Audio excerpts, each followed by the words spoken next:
Hang on, let me make sure the audio is coming through. There we go. Wow. All right. There are 3 games right off the bat that I know that I would that I'm going to buy. The Batman. Yeah, it's still like a Batman obviously, game, okay, how about this? The new games that we know, the new games that I would buy. Batman, that MMO game, Cinder City. I think that's what it's called, yeah. I did not take notes. What about Project Spectrum, that PvPvE Yes, game? Project Spectrum, yeah. Absolutely. Yeah, that looked really good. What else? Help me, guys. Hey, Red, you're not going to like this, but IGN has the first impressions for Bloodlines 2. And yeah. they're like, it's a 7. That's what they love to do. You know that everything they show off is a 7. Yeah, exactly. What did they say about it? I haven't watched it, right? I'm not going to. No. We're talking. Yeah, we're not gonna. So you can watch it later. This is insane. I can't believe.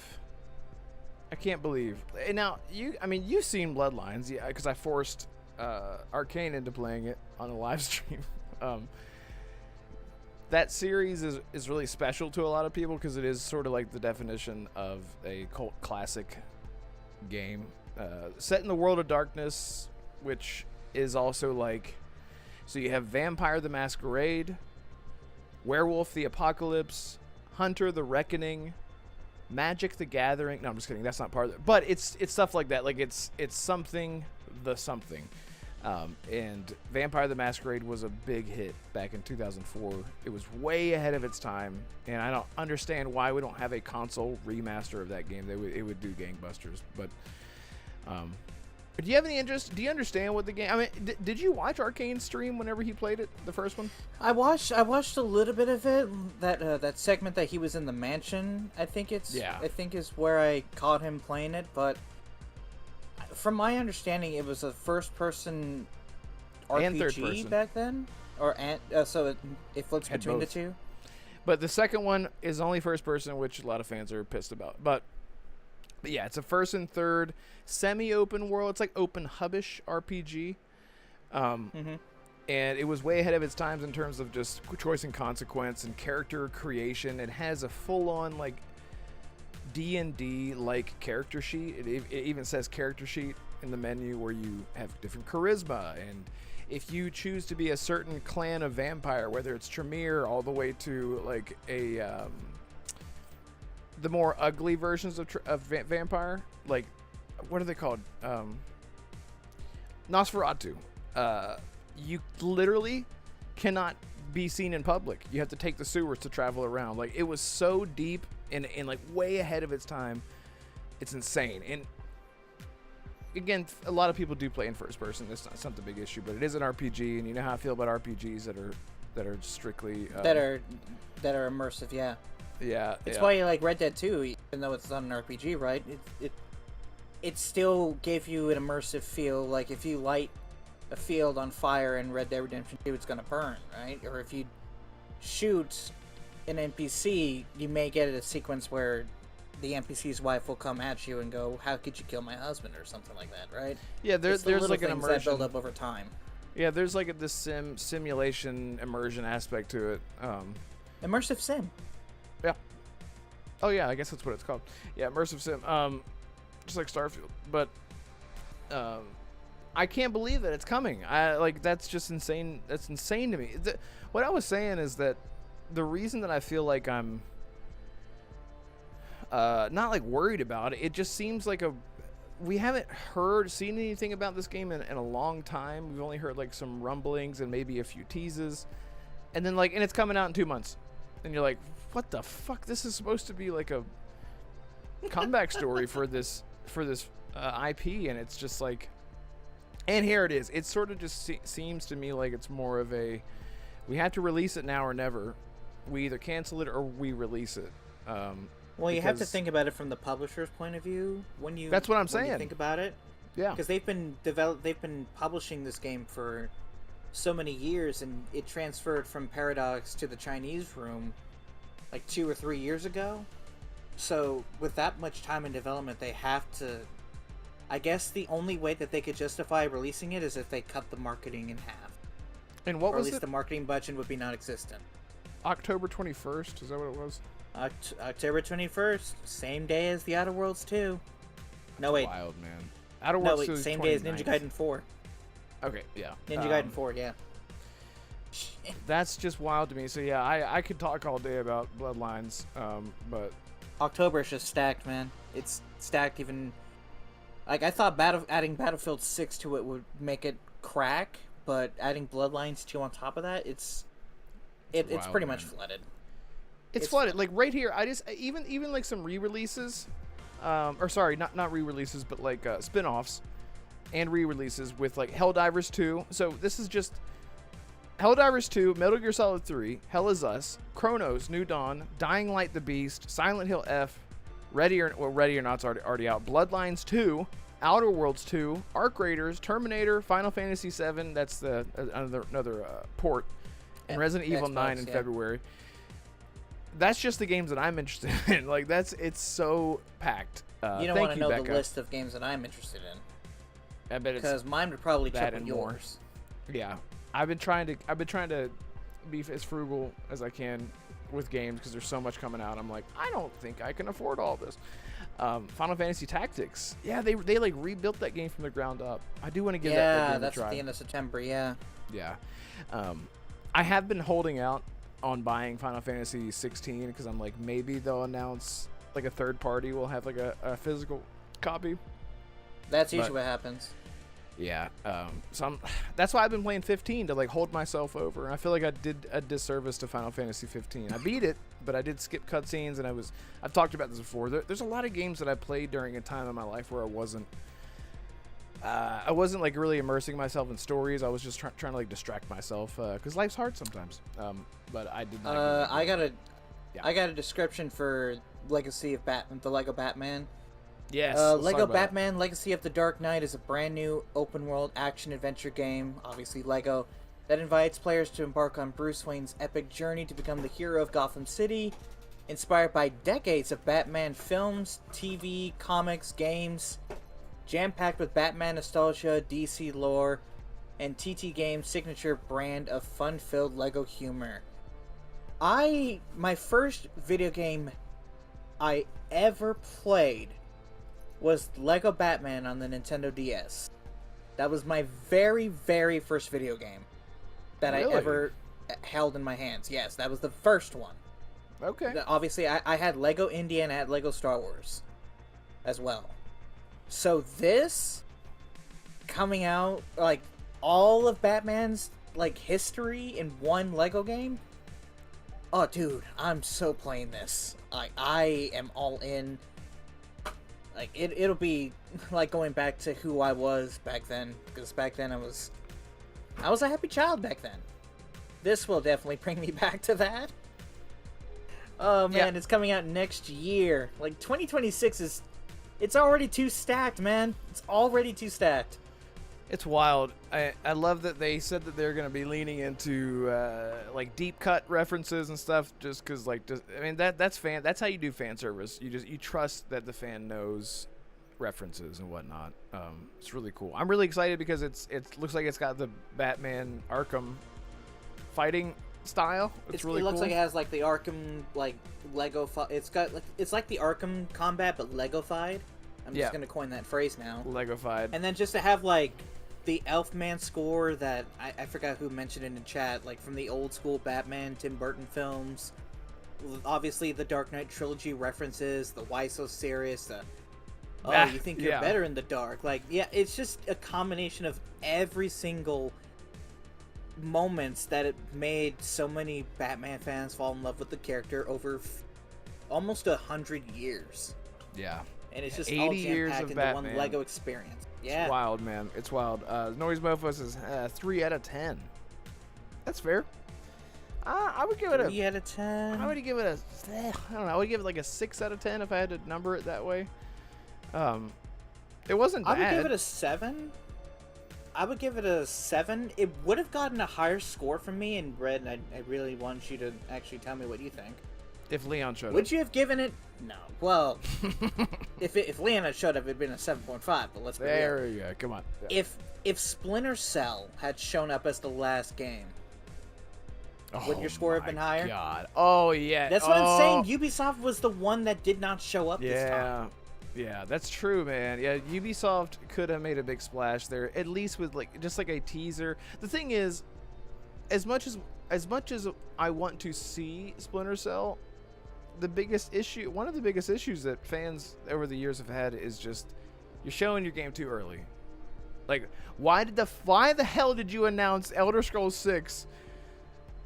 The amount of years that it took is now more than the development time of Skyrim. We don't have a sequel. That's all. It's been as long as the development time of Skyrim was, and we have nothing. Yeah, that's fair. I would much rather, because we know that Splinter Cell is coming. It's just just seeing it wouldn't I would be like, hell yeah. But it's like, you would sort of calm down and be like, well, but we already knew it was coming. What did they do? They just confirmed that it was coming. Well, we already kind of know it. You know what I mean? But gameplay would have been the thing. Gameplay would have been the thing. But Splinter Cell is not the only one that Ubisoft can end it, because if you remember a few years back, they announced Prince of Persia: The Sands of Time remake. And then they unannounced it, brought it back, they gave it back to the actual team that made it. They've been remaking it in Unreal Engine 5. It almost got canceled, yeah. And it almost got canceled, but it got a 2026 window at Ubisoft Forward last year. Yeah. So if that's still a 2026 title, if it's not here at Gamescom, it's got to be at the Game Awards. Because if they don't show off the Sands of Time remake when they have a 2026 date, I'm going to be concerned. Especially with the restructuring that Ubisoft is going through. Now would be a good time to show off more games besides Assassin's Creed Shadows DLC. Right. Yep, I totally agree. I mean, we heard, who was it? I think it was Mag. They were talking about the DLC for Shadows being a co-op mode, and I don't know if that's going to be like Ghost of Yotei or Legends co-op style, like we're going to get with Yotei and Tsushima, like we had with Tsushima. Or if it's going to be like you can just run around the open world with another player, that'd be amazing. Yeah. I have been loving Shadows, and I never thought that those words would come out of my mouth. But it clicked with me. After 30 hours, it clicked. I was like, I get it now. I get what they're doing. And that's why Ghost of Yotei doesn't interest me. Honestly, because Shadows does everything. Man, I don't want to go on a tangent. I will just say that so many things that Tsushima does well, even the things that they don't borrow directly, Shadows nails it so well, and it still feels fresh. It doesn't feel like a copy. So yeah. Anyway, I just wanted to say that I've been loving Shadows, but Ubisoft. As far as what they had to show, we're not going to see another Star Wars game from them for a while, obviously. Ever, yeah.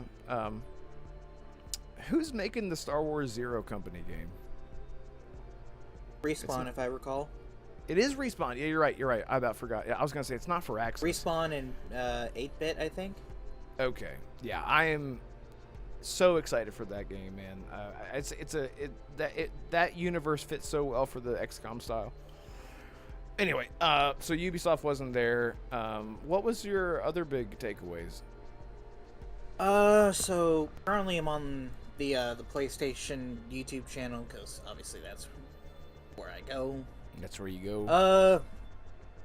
Let's see. Well, Outer Worlds 2 showing off its companions. That was obviously a pretty big highlight for me, because I've been replaying the first Outer Worlds. Obviously, one of its main attractions to that game was obviously the companions.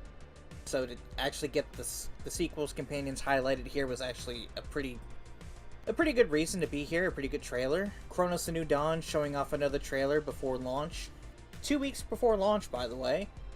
Actually hearing the characters speak, actually getting to see more of the gameplay. Silent Hill F, I know that American Fury is not interested in, and I know Becca has her own reasons for not being excited for horror games. But Silent Hill F, it's kept me interested. Ninja Gaiden 4 with the actual story trailer. Loved Ninja Gaiden 2 Black earlier this year. Obviously, I'm excited for Ninja Gaiden 4 and continuing that story. Onimusha, like the collaboration between Monster Hunter and Final Fantasy, that was a big deal. I think for a lot of people on the Japanese side, Becca's getting freaking Psycrats from Monster Hunter, and we're getting the Chocobos. I thought they're called Sacrets. Sacrets. Is it Psycrats or Sacrets? Psycrats. I don't know. It's either Secrets or I thought it was What did I say first? Psycrats. Secrets. Sacrets. Sacrets. I think is what I was saying. Either way, yeah. like we're exchanging mountables, right? But this, I understand where some people would say that, oh, this is like a 3 or 4 and you 5 out of 10, but for me, it's still a good 6 or 7. Like, it wasn't bad, but Gamescom has never been the type of showcase where, you know, the big shit happens, right? That's usually like Nintendo Directs, it's Game Awards, Summer Game Fest. Sometimes it's a hit or miss of the state of plays, the Xbox showcases. All in all, I think it was a pretty good show. I think there was something good for everybody. They kept the quote-unquote anime weed games to a bare minimum of 3 or 4. Yeah. Black Ops 7 as the opener, though, that is just not the game to do it with. Yes, I agree. But yeah, sweet like, backdrop, all the Brett. Thank games you, that- Noise Mofo. yeah. Appreciate that. Yeah, I guess you guys don't get to see my blown up. You have no effing idea how much work it took to get everything set up. Anyway, it's a lot. But anyway, back to see what was the other thing. See Chronos New Dawn. That was great to see. Yeah, Noise Mofo said that was his highlight. Looked American great. Fury, I was hoping to see something from Exodus. Honestly, so was I. Oh, Exodus. I was thinking. Well, I mean, we're not done, right? Tomorrow isn't Gamescom official starting tomorrow? Or am I? Yeah, dumb? this was just the opening night live, but Right. I'm pretty sure all the publishers have announced what games will be there, and I have not seen Exodus. Okay, and Bethesda list. has a slot, right? No. They don't, because everyone kept saying like, well, we don't see Fallout or we don't see Starfield or anything, but people are like, but Bethesda's there. I'm like, but what? Why don't we see what they're going to announce? Well, technically, Bethesda and Activision are probably going to be under the Xbox like booths at Gamescom, since they're owned by Microsoft. So this isn't the time to be announcing big things then, if it wasn't on opening night live, I guess. Probably not, but yeah. well, like Starfield, a PlayStation release or something. I don't know. Well, according to what Nate said earlier this month, I think they're just trying to focus on getting the port ready for next year, and then focusing on the next and final DLC, and then just ending it. You'd think that they would package those two announcements together, but They probably will at the Game Awards, if I'm being honest. It's a pretty good time to do it. I could see it. Yeah, I don't know. It's.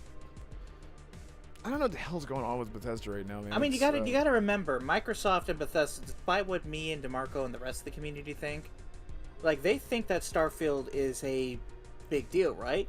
So they want to get as many eyes as they can on Starfield. Would you do that at Gamescom, or would you do that at the Game Awards? Yeah, I guess it was set for next year. Yeah, I guess Game Awards does make more sense. By the way, Becca, I don't know if she's still here. She sent me this because people keep like asking for stats on Starfield, then people give stats, and then they're like, that's not true. That's wrong. You're a liar. Let's see. Becca sent me this. Starfield Essentials posted 42 minutes ago that Starfield just passed 11,000 mod count on Nexus Mod. Starfield passed the 10,000 mod count on Nexus Mod on February 2025. let's see. Starfield is currently the 11th most modded game on Nexus mods, behind Morrowind at 13,000, almost 14,000. Starfield is currently the 12th most downloaded game on Nexus at 98.2 million, behind Mountain Blade at 111 million. Based on extrapolating growth rates for download counts over the last 6 weeks, Starfield is growing at least twice as fast as the two games ahead of it, Mountain Blade and The Witcher 3. If all three games maintain current download rates, Starfield will pass Mountain Blade in January. Starfield has an accelerating growth, however, and I've had to keep pulling that date closer. Let's see. There are currently on console over 4,000 creations for Starfield. Not too bad on the mod support for Starfield. Insane. It's insane. And there are paid mods that are incredible quality, like full-on voice quests, like full-on new locations and characters, and these creators are getting paid. They're making jobs out of it. And I don't know, like we're getting to this weird age where modding is going to start to become more integrated into video games as a whole. And people can say all day long, well, these are mods that are made by, it's a lazy company, and they did. Guess what? You wouldn't have mods if it wasn't for the developers that created Skyrim wouldn't be as big the as it game. was if it didn't have mods. Exactly. It is the lifespan of these games. I don't want to go back and play vanilla Skyrim, and I love Skyrim. You know, it's Dave. What's up, man? Good to see you, buddy. I hope you're doing well. Thank you so much for being The only here. reason I would play vanilla Skyrim is for the achievements. After that, nope, I'm modding that shit. Yeah, seriously, and that was another thing that came out. Seems like creations. We got a creations update for Starfield, and we also got there are some leaks about Fallout specifically, and then Skyrim is also getting a creations overhaul to turn it over from Creation Club to Creations, to bring paid mods to Fallout 4 and paid mods to Skyrim that don't disable achievements, just like Starfield does. Because yes, what that tells me achievement-friendly mods is should that be a thing. And Starfield has that, and they're even looking into it with Stalker. Stalker 2 has console mods right now. Dying Light has console mods right now. Nobody talks about it because everyone's like, it's just, community. But the people that know the mods, like, they know that there is quality there, and that, what this tells me, Starfield is lucrative.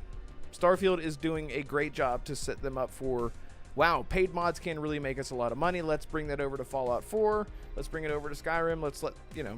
And there's a new revenue stream. Exactly. Like, this is, when it comes to modding as a whole, like, modding for single-player games, no matter the genre, could ultimately change the lifespan of how long a game stays relevant. Like I just said, Skyrim would not be the juggernaut that it is without mod support. And it's a good thing that so many years ago, mods came to consoles for Skyrim. Like, you see that all the time when you boot up Skyrim on a console. Like, here's the recommended mods, and here's the paid featured mods. Yeah, exactly. Here's the features. Like the modding lists are practically updated every day with new weapons, new companions, new overhauls, whether it be in environment, whether it be dialogue, whether it be the skill trees. Yeah. Like, if mod support was much more common, not just with Bethesda, but with other publishers, yeah, you would have a die-hard fan base literally grow practically over the years. So with not just one franchise, but with just one game in that franchise. And imagine, like, it's insane. You've played Skyrim. You like, haven't imagine modded Halo Skyrim. with mods, Microsoft. Or have you modded Skyrim? Yes, I have. Yeah.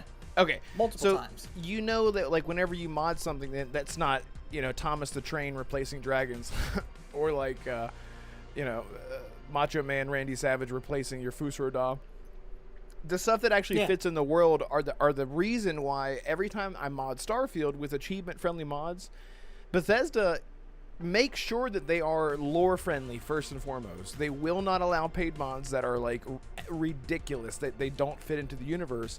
I feel like that's another reason why I'm okay with this kind of stuff, because if it's aesthetically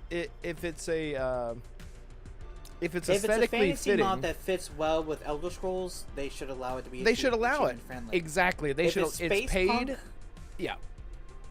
Yes, Starfield. If it's a post-apocalyptic mod that fits in the realm of Fallout, a paid mod, it should be achievement friendly. Exactly. And just leave it at that.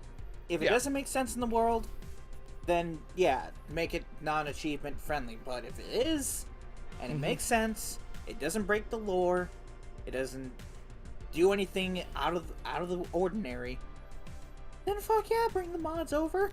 Exactly, dude. And that's what I'm saying. Like, whenever I remember whenever Holly was on, I was trying to explain to her, because she was so excited about Doom, and there is a Doom DLC, free DLC in Starfield, and you're like, how the hell does that work? They make it make sense. They even tie it in as if it's a prequel, as if it's set between Doom Dark Ages and Doom 2016. They set it up like, oh, so this is how, and it's in Starfield.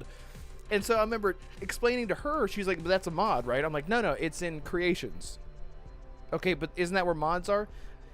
Mods and DLC expansions are all housed in the same area in Creations, whether it's made by Bethesda or modders, community members. And that's the kind of stuff, whenever I download something that's achievement friendly now, it feels like I'm downloading like a new feature, like a DLC. Now, not everything works, but dude, I have like 127 mods or something like that. It's something stupid. It's probably not that much. It's probably like 80 or 90, but a lot. Yeah. And sometimes they don't, like, they'll clash and you'll have to, like, uninstall or whatever. But Starfield has been the best modding experience I've had, is even to Skyrim. Like, it hardly ever, like, I never have a crash. I never have any conflicting mods. It's just, imagine applying that to Call of Duty or, whatever game, Persona, any game that you can think of, the future, 10 years from now, companies allowing that type of integration where you can just go in, here's a mod for $1, here's one for $3, here's a bigger one for $8, I'm going to ask you to find me a mod in Starfield, because I just want to see if it exists. Okay. Like you just mentioned with the Doom one, how they made it make sense, like between the Dark Ages and 2016. I just want to see if there is a mod in Starfield where you can Dead go. Space. Oh. Okay, now make that 2 mods. No, Dead Space was not the one, because Dead Space, obviously owned by EA, wouldn't necessarily make sense in Starfield, but Yeah. I get it, but with the space thing, but I'm talking about another franchise, technically owned by Bethesda, set in space, with a certain Prey. black blob. Exactly. Oh, Prey. okay. I could see that. I actually See if you can find the Wait. mimics. I think you can get the suit in Starfield. Not the suit, but I'm saying, like, if there is like The mimics? Imagine a paid mod, licensed or approved by Bethesda, with Prey, like the mimics, like Let me just clarify. Yeah. Like in the Marvel comics, the Venom symbiotes, it exists across multiple universes, right? Yeah. But the symbiotes, they're psychologically linked over universes, right? Mm-hmm. So you could make that same lore with the mimics. Like, this may not, Starfield is not set in the same universe as Prey, but if the mimics exist in a Starfield paid mod, then you could technically argue that, hey, It's these canon. are the actual mimics from Prey. Yeah. That would be dope. Like, just use use that lore and logic, and convince Bethesda, like, hey, here's this IP that you're not doing anything with. Let's bring it to Starfield and say, hey, Here's Prey 1.2 or whatever. Man, listen, I don't think you're proud enough to be against trying Starfield someday and modding it up and seeing if it changes. Look, I have said it before. Like, Starfield to me is just an okay game, and I'm not saying it's terrible. I'm saying I see the possibilities that they could have done with it, and it's not for me. Now, if they do like a Starfield 2.0 update, like they did with Cyberpunk, and it changes everything that I have issues with, then everyone, yeah, maybe. Starfield 2.0, you say? Got a video coming. But yeah, go ahead. So they're gonna delete a bunch of planets? It's so funny. I literally make that joke in the video. You'll see it. I literally make that joke. Like in the very beginning, I think. Anyway. All right. But I'm just saying, like if it came to PlayStation and it fixes all the problems that me and Damarco have with it, then yeah, I'll definitely give it another shot. Yeah. Like obviously, I'm okay giving games a fair chance. Now that doesn't mean I'm gonna forget where it started from, like I do with Cyberpunk, No Man's Sky, Fallout 76. Like it's a great game now, but it should have been a great game at launch. Yeah, American Fury says it's not the same. Cyberpunk was broken at launch. Starfield runs very well. It's always ran very well. It's just always had the... But I totally get what you're saying. BT Maverick, shout out to you, man. Thank you for being here. Thank you all so much for being here. Like I said, this is the podcast of today with the reaction and now discussion like we usually do after a showcase. Just happened to fall on a Tuesday. BT Maverick says there's a Batman mod in Starfield, right? Yes, there is. It's literally Batman. It's Batfleck, I believe. You can play as Batfleck in Starfield. And it's not achievement friendly. Let me just clarify. Like, Gamescom obviously came on a Tuesday, so obviously we would do it today, but the Game Award, December 11th, falls on a Thursday. That's Convenient. weird. No, it's always come on a Thursday. I just want to make sure that he didn't change it up. I thought it was Fridays. So I guess maybe... No, it's Thursdays. Okay. I don't know why he tries... No, oh, I get it, because it starts late and it's early Friday on the other side of the world. Okay, I get it. I gotcha.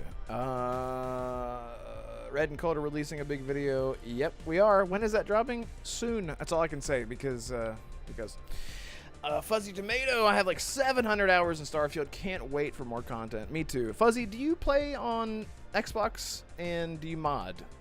Because like we've been talking about this whole time, I just do achievement friendly mods so that way I can get my achieves and lore friendly. He wants to experiment on you. Oh yes, I do. Dude, my game is set up right now. It's everything I ever want. Only thing I ever wanted from Starfield that it was missing for me were the fuel system and survival options, and it's there now. You, sir, it's there. Need to finish that campaign for Monster Hunter Wilds like I'm almost about to. I know. I actually haven't played Starfield in like 2 days, so it's been a long time.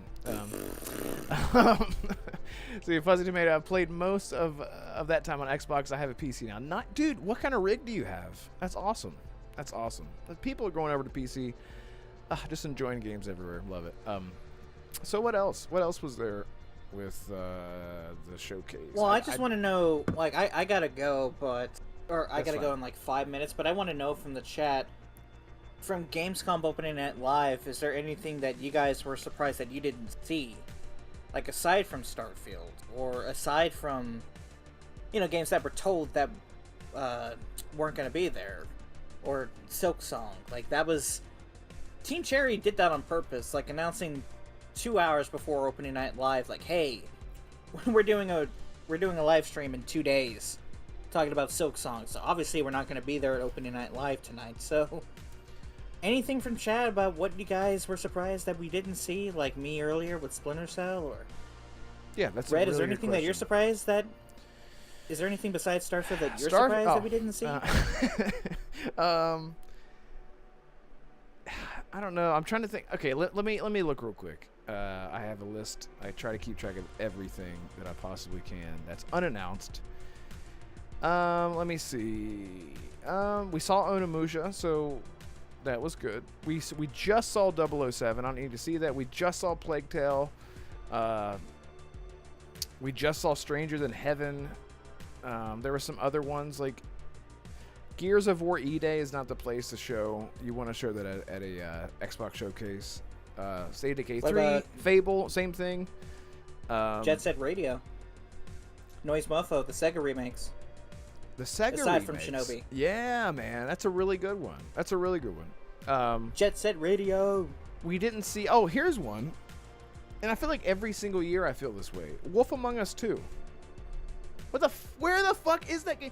That game got announced and teased in 2019. It was like a fully wasn't it 2019? I remember because it was a terrible time in my life. 2020. 2018 or 2019. I think it had to be. I want to say 2019, or late 2019, early 2020 is where it would have to have been. Captain America. Oh, we haven't heard anything from Captain America. Oh, 1945. Is that what it's called?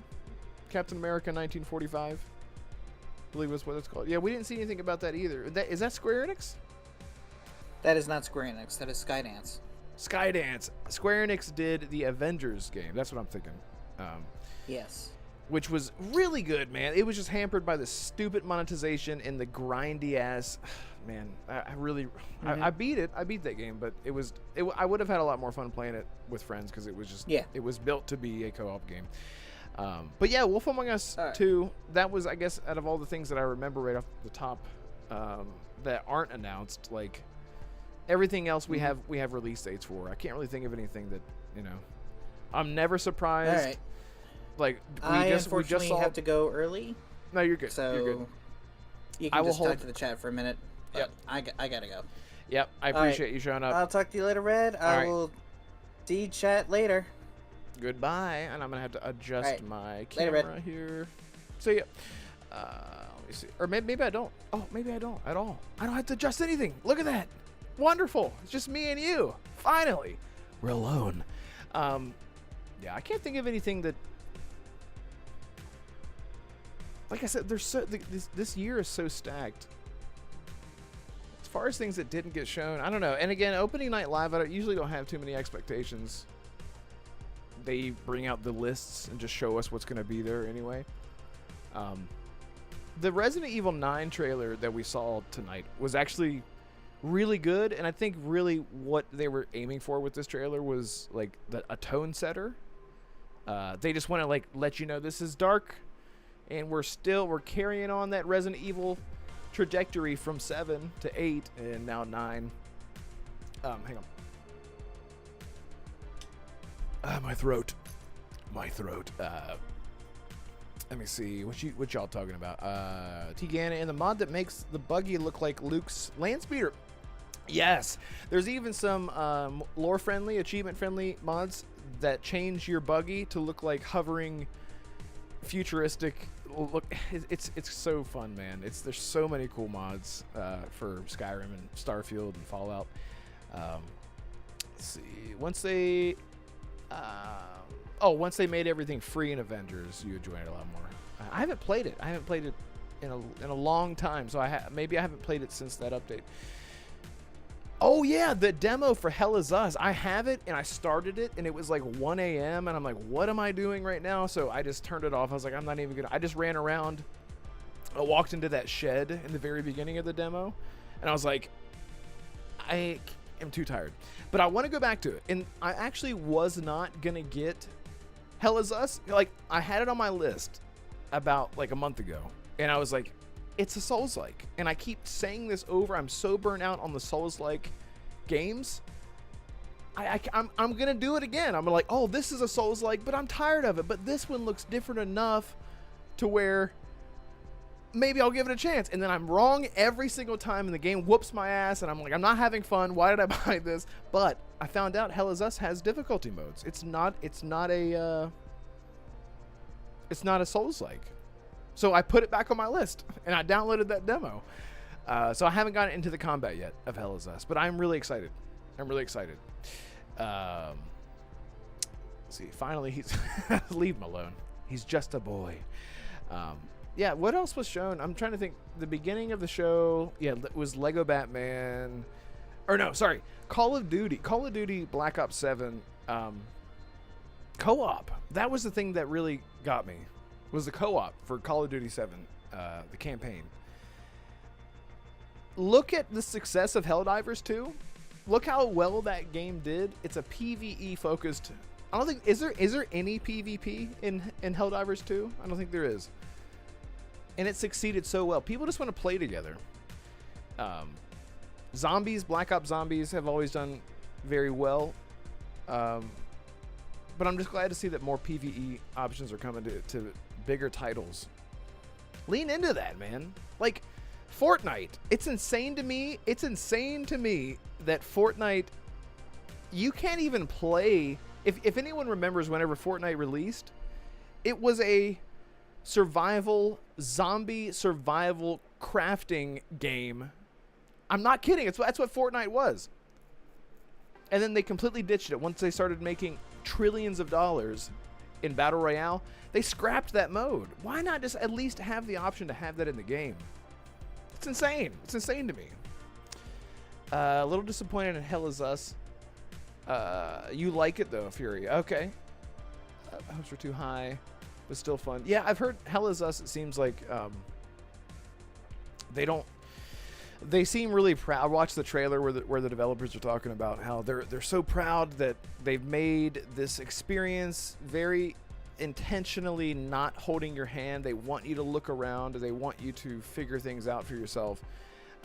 And for someone, you guys know me, over the past few years, I've gotten into the Stalker series, which totally changed how I play games.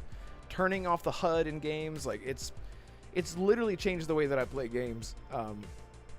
But for a Souls, I'm calling Hell Is Us a Souls-like, but for the type of game that it is, at least the type of combat that it is, I hope that it fits. I hope that it makes sense. But like Indiana Jones, you can play Indiana Jones. It's meant for you to solve puzzles and look around and press this stone and it opens a door, you know, that kind of stuff. I just want to see how it's delivered in Hell Is Us. And you guys have played it. I just played the first like 2.5 minutes and I was like, I'm tired. I can't do this. But yeah, what else? What else did you guys... Chrono... Well, we've already seen Chronos, but it was cool to see more of that game. Let me see. Bloodlines 2, man. You guys. Vampire the Masquerade, Bloodlines 2. The first game came out in 2004. It's only on PC. You can get it on a PC. It's if you have PC and you're good with keyboard and mouse, get the game. If you love RPGs. I use a software that allows me to play most PC games with a controller that don't have controller support. But so I made it work. Like I made my own custom layout for that. But that game was so ahead of its time. Bloodlines was. In 2004. 2004 was like that was like the Knights of the Old Republic, Bloodlines, Jade Empire. Like it was like in that 2004 to 2007 range where we had all these amazing RPGs that were so ahead of their time. 2007 actually being Mass Effect. But Bloodlines got buried. It was a PC exclusive and it remains that way. It's wild. But the Chinese Room are the developers, and they have been in development hell for years, man. Years they've been in development hell. And it got internally delayed. Like they had a release date at one point. I think that was public, and then it got delayed, actually publicly delayed. And then they switched development teams, and they had all this trouble. And it's just I am a diehard fan, as you guys can tell. But I'm, like I was telling Assassin, it's just strange to me that we've heard nothing but bad news, and then we finally see a trailer, and it's released in 2 months. I just feel like this is totally we need to release the game because our shareholders need a deadline after 2 delays and internal turmoil or whatever. But I don't think enough has been. I feel like a Bloodlines 2 really needs a showcase like a Cyberpunk, where it shows you what you can do and the elements and the sort of like how Outer Worlds 2 just did their showcase with character. The customization, the different builds that you can do, the way that you can approach different situations, because that is the type of game that Bloodlines is. It's very much like the Arcane games before Dishonored. Sorry. More of like a Dishonored game. Just the way that you can approach things so many different ways. Lots of choice and consequence. It's just strange we haven't seen. I just hope it's good. I'm just glad that we're getting it, I guess. But again, it's a cult classic, so not a lot of people are paying attention to it. But I feel like people would have more interest in it if they did do more of a breakdown to show what it actually is. Because right now, for a lot of people, it just looks like a first-person action game where you are a vampire, and that's it. And it's not. It's, at least I hope the sequel isn't. I hope it's more of an RPG, but we'll see. And thank you guys again so much for hanging out. I don't know how many people are even here still, but I really do appreciate you guys hanging out with me. And thank you so much for hitting the like button. Every time I look down, I see that there's more likes on the stream. It really helps out. It's free, and I really appreciate you guys. Yeah, what else was there? Metal Gear Solid 3, yeah, that doesn't make any sense. That's literally releasing in 7 days? 8 days? What is it? No, wait, 9 days. I think it comes out, what is it, the 28th? 28th, yeah, 9 days. I'm so excited for that. Noise Mofo, that John Carpenter game, I want to see more of that. Tegan, I love John Carpenter, one of my favorite directors. What was the John Carpenter, what was the horror game? I've already forgotten. Let me look this up. Chat. Let's see, John Carpenter game. Toxic Commando? Is that what y'all are talking about? That looked really good. That looked like so many I think whenever studios try to faithfully adapt an IP and make it better, like for example, Left 4 Dead. We wanted a Left 4 Dead game for years and years. We finally got Back 4 Blood, which in my opinion is even better than Left 4 Dead. It's so good. And I feel like they stopped development on it because it wasn't as successful, even as much as people wanted it for years and years. I don't know what happened there, but with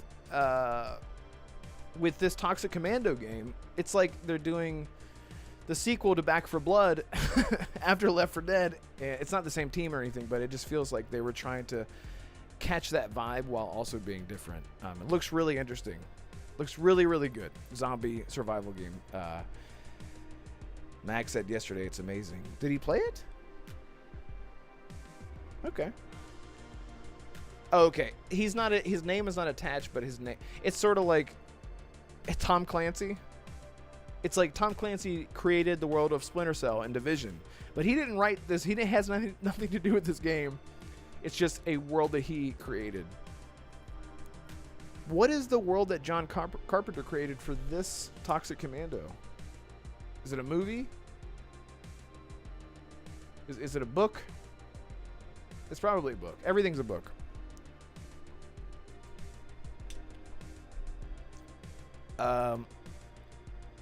There was a lot of horror. What was the game? What was the game that we saw that was co-op horror game? I've already forgot. It's a PvE horror game.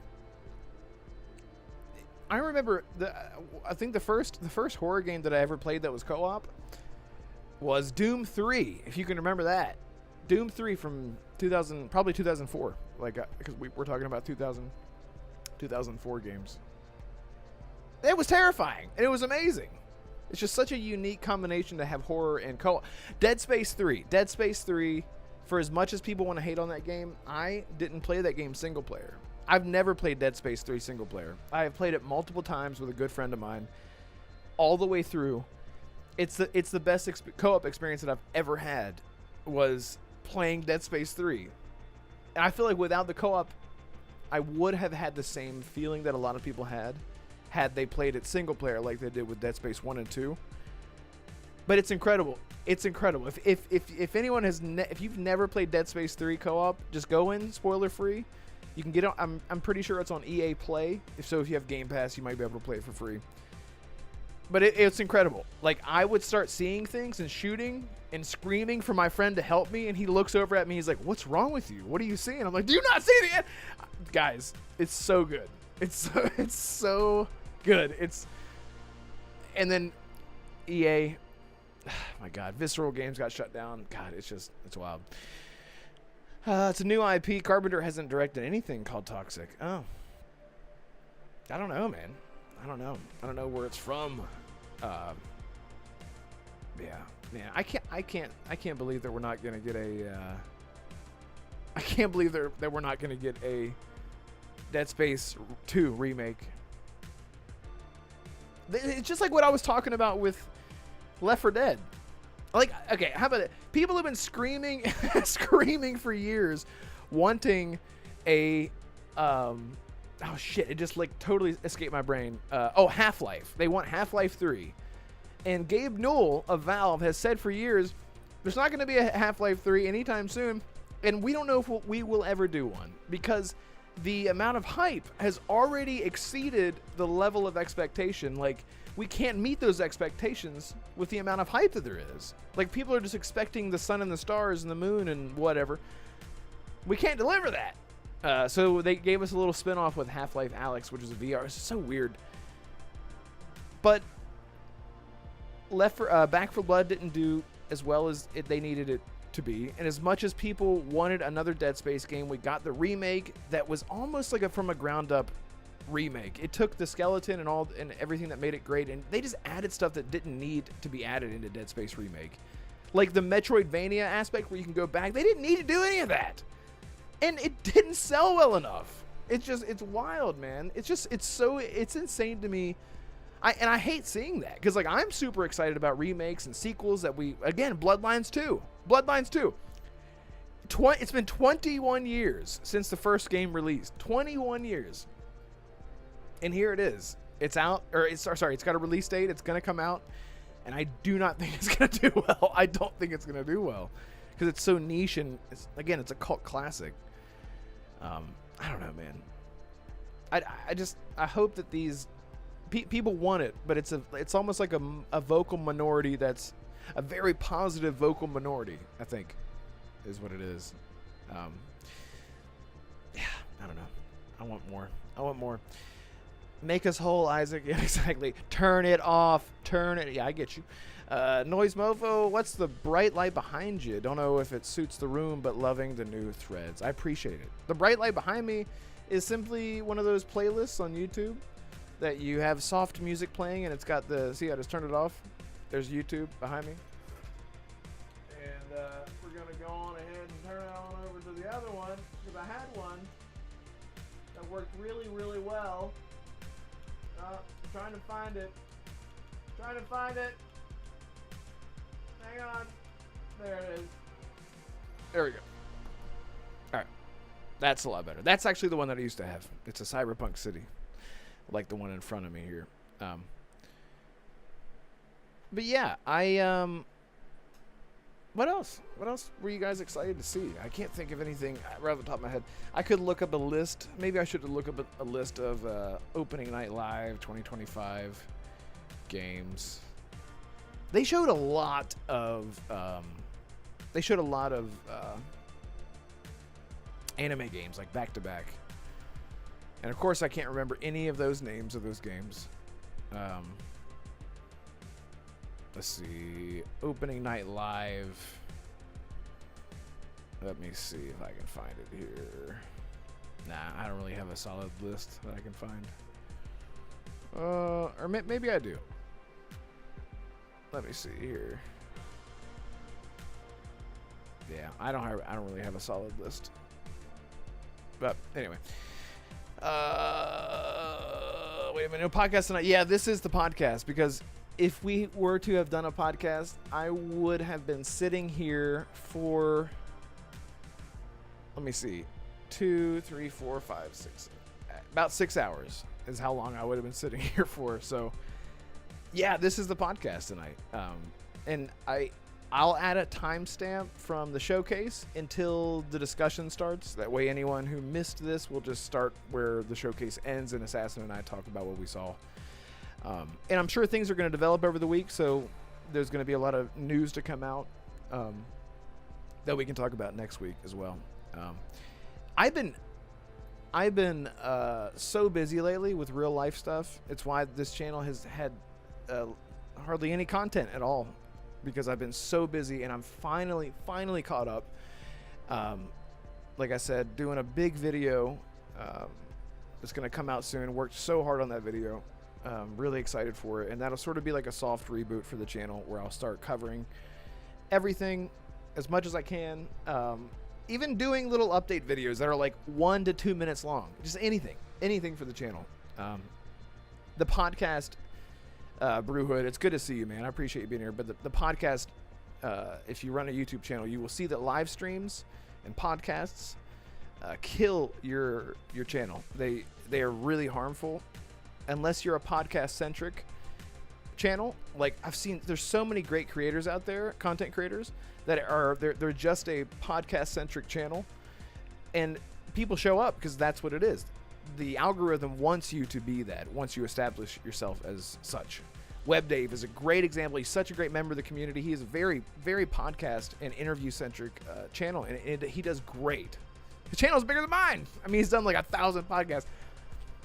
So I have to sort of try to parse it out and make hard decisions sometimes if I can't make the podcast work. It's not because I don't want to. It's just that either I can't or there's nothing to cover, and I'm afraid if we do a podcast with no topics or no interesting topics, dead news week, it's gonna do even worse than it would have. Because every time that we do a show, we lose subs because people are like, that's not what I signed up for, and it's totally fine. I encourage you to unsubscribe if you're not having fun on the channel, because that's what it's all about. It's just about fun. But that's just a little behind the scenes about what's going on with the channel and why the podcast is the way that it is. And you guys really, if it wasn't for you guys, we literally just wouldn't do a show. So that's what's going on. That's what's going on. What was the scary game called with the guns? That's the one. Are you talking about the co-op one? God, there's so many games. There's so many. That was the game that I was trying to remember. The co-op game that was with guns. Yeah, and I think like you can play as a monster. I can't remember what it's called.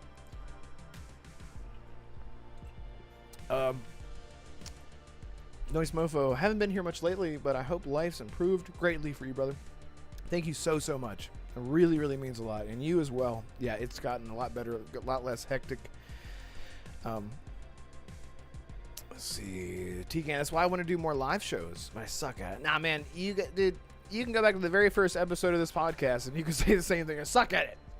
You have to get out of your comfort zone to learn what to do, what not to do, what not to say, and how to approach, you gotta get your energy up, and you really gotta, it's what it's all about. I've had a podcast or two where I've not felt good, or I've just had a terrible day. It's really hard.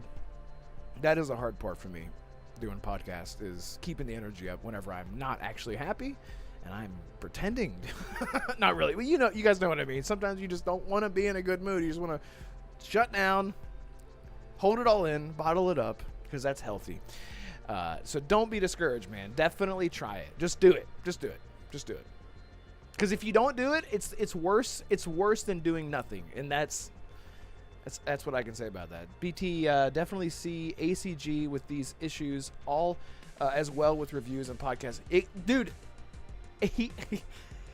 Whenever he separated, by the way, ACG, I love his podcast. Like, it might be my favorite podcast. Besides, it's so hard to choose between XNC and ACG. But I just love the free flow of ACG. And he said the exact same thing, BT. It's funny. BT, didn't I see you in the ACG live chat a couple times? That was funny. And he talked about it. Like, every time that they go live, he would lose like 30 subs. And for him, he has over 1 million subs, but that's still a huge deal. That's like me losing a sub. Whenever I lose a subscriber, I look at the octagon of death on my phone. I'm like, why?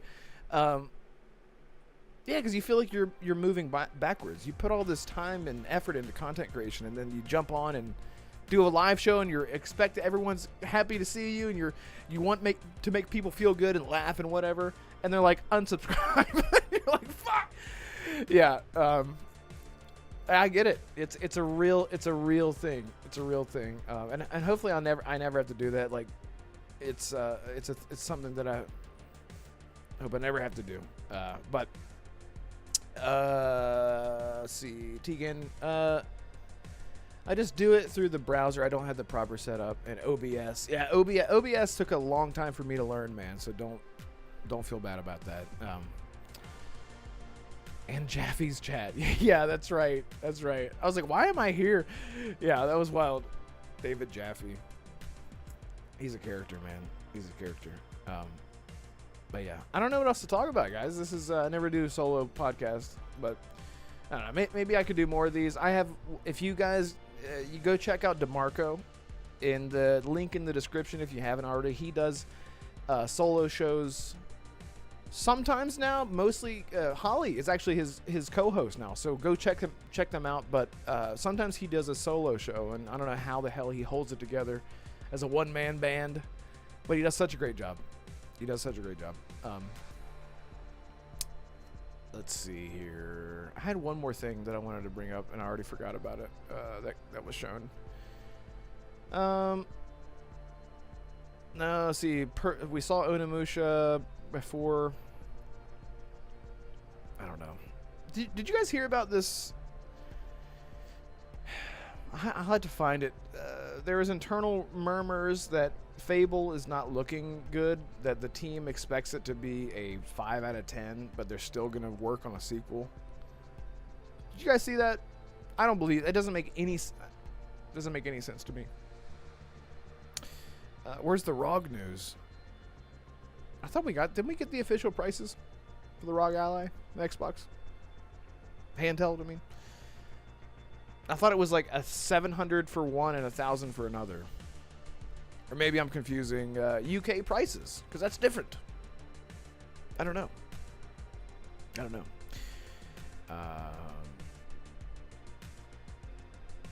don't know. I don't see anything. I don't see anything new. Man. Do you guys, seriously, tomorrow, what is it? Is it through the 24th, Gamescom? Or I think it's just the next 2 days, right? Or is it Thursday? That's what I'm saying. I think, yeah, it doesn't it keep going and going till 24th? Are we going to see anything Bethesda, Starfield? What do you guys think? Do you think this is the place for it? Because we're closing in on the end of the year. We're almost 9 months into the year. I don't know.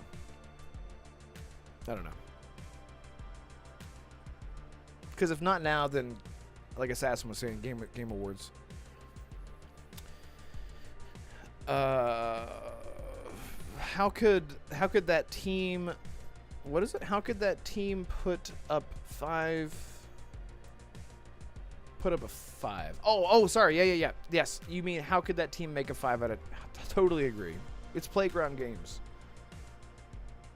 I've always said this. Playground Games Playground Games going from racing sim to a third-person open-world RPG reminds me of whenever Guerrilla Games went from a first-person military shooter to a third-person open-world robot lady game, whatever you want to call that. And I think coming out of your comfort zone as a creative is incredibly helpful to your creative. What's the word for it? Your creative stride, I guess. We see this all the time, like with musicians. You'll see bands that you've loved for years and years and years do the same thing over, and you love it, and then they release an album, and you're like, what the fuck was that? That is not what I thought. But they just need to get it out of their system, and they did really well for whatever genre they were going for that was outside of their comfort zone. And then the next album comes out, and they're like, and we're back. And you're like, and we're back, and we're all back. I think it could be the opposite a lot of the times in a good way with video games. Seeing companies go out of their comfort zone to do something because they're just so creatively bankrupt in their own lanes with video games. Just whatever they might do, whether it's an artist. Imagine being like a visual, like a concept, a concept artist. And you work at Playground Games for 9 years, and all you've done is draw cars, and racetracks. You're like, I want to draw something else. I want to do something different. And I think that that's really healthy for game development, because we always hear about like bad work environments and people not having, having all this inner turmoil. Like we just talked about Bloodlines 2 with the Chinese room. I think it's really healthy for dev teams to come outside their comfort zone, because then they're excited to be there. They're excited to do something new. I don't believe that at all with Fable. It's such a weird. It doesn't make any sense to me. So I'm with you on that. It doesn't make any sense to me. Microsoft has invested so much in Playground games, and they're gonna knock it out of the park. They're gonna knock it out of the park. Yeah, I believe that. Thank you guys so much again for hanging out. I don't know what else to talk about, man. If you guys want to see me do more solo shows, I guess I could try. But again, we just talked about how live streams just totally screw up everything. Maybe I could fit a format into pre-recorded content. I don't know. But I guess I'm going to call it here. And guys, thank you so much. Thank you so much. It's been 3 hours of me sitting here, jabbering, and you guys make all the difference. Shout out to everyone that showed up, like Lotus Esprit and Damarco and RSJ Fan. Arcane. Shout out to Arcane. He just had a beautiful baby girl. So shout out to him. That is amazing. American Fury. I'm sorry if I'm missing anyone. T-Gan, Fuzzy Tomato, Noise Mofo, BT Maverick. Oh, you guys are awesome. Really, really appreciate it. But hey, stay tuned. Stay tuned. That video, the big video might drop right now. No, not really. But stay tuned for next week's show. Thank you, Becca. Appreciate you. Stay tuned for next week's show. We'll be back, and it's going to be fun. It's going to be a fun time. Everybody should be back, and we can catch up on the developing news after Gamescom, because there's going to be a lot of stuff coming out. So we'll see what's in store. But thank you guys so much for being here. I'll see you next time. Goodbye.